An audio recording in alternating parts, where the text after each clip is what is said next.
Shalom, Assalamualaikum warahmatullahi wabarakatuh. Om Swastiastu, Namo Buddhaya, dan salam kebajikan.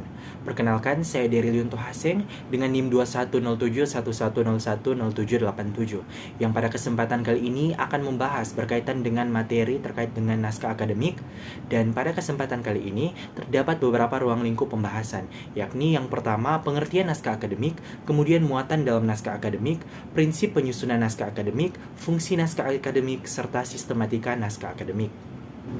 Kita masuk ke dalam pembahasan yang pertama berkaitan dengan pengertian dari naskah akademik, di mana berdasarkan Undang-Undang P3 atau Undang-Undang Pembentukan Peraturan Perundang-undangan, kemudian mengartikan bahwa naskah akademik merupakan naskah hasil penelitian atau pengkajian hukum dan hasil penelitian lainnya terhadap suatu masalah tertentu yang dapat dipertanggungjawabkan secara ilmiah mengenai pengaturan masalah tersebut dalam suatu rancangan undang-undang, rancangan peraturan daerah provinsi dan kabupaten kota sebagai solusi terhadap permasalahan dan kebutuhan di masyarakat.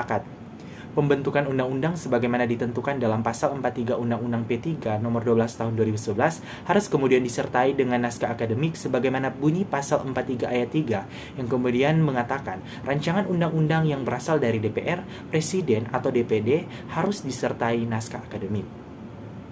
Dalam ruang lingkup pembahasan yang kedua berkaitan dengan muatan naskah akademik dibagi dalam 3 poin, yakni pertama dasar filosofis yang kemudian memuat cita hukum sesuai dengan Pancasila dan Konstitusi, yakni Undang-Undang Dasar Negara Republik Indonesia tahun 1945. Tujuan daripada dasar filosofis agar suatu peraturan perundang-undangan mempunyai visi dan dapat kemudian berlaku dalam waktu yang panjang. Yang kedua dasar sosiologis yang memuat kondisi praktik di masyarakat yang ada. Tujuannya agar peraturan dapat berlaku efektif karena diterima di masyarakat secara wajar. Yang ketiga dasar yuridis, di mana peraturan perundang-undangan memiliki kaidah yang sah secara hukum, mempertimbangkan alasan hukum dan kemudian menjamin adanya kepastian hukum. Masuk ke dalam ruang lingkup pembahasan yang selanjutnya berkaitan dengan prinsip penyusunan daripada naskah akademik.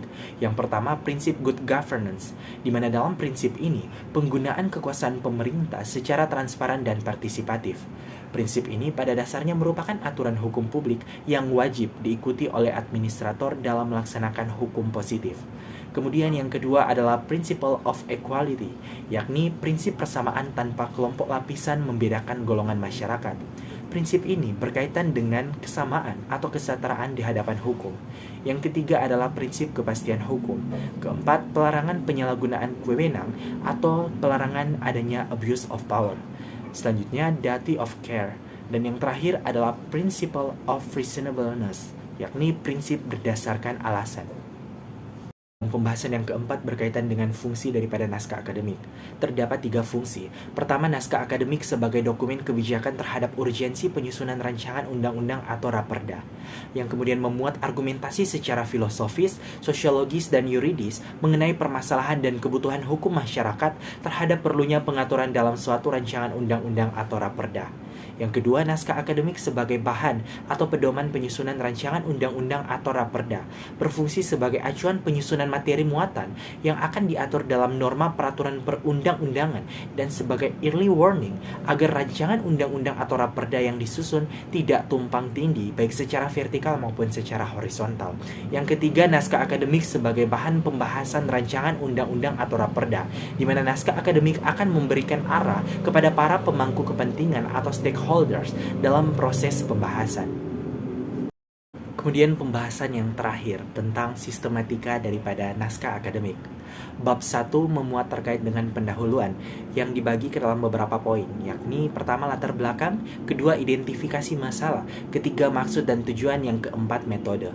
Bab 2 memuat berkaitan dengan kajian teoritis dan praktik empiris yang kemudian dibagi juga ke dalam beberapa poin. Pertama, kajian teoritis. Kedua, kajian terhadap asas atau prinsip. Ketiga, kajian terhadap praktik penyelenggaraan, kondisi yang ada, serta permasalahan yang dihadapi. Dan yang keempat adalah kajian terhadap implikasi pengaturan. Bab 3 mengatur tentang evaluasi dan analisis peraturan perundang-undangan terkait. Bab 4 berkaitan dengan landasan filosofis, sosiologis, dan yuridis. Bab 5, jangkauan, arah pengaturan, dan ruang lingkup materi. Bab 6 memuat terkait dengan penutup yang kemudian dibagi ke dalam 2. Pertama, simpulan, dan yang kedua, saran.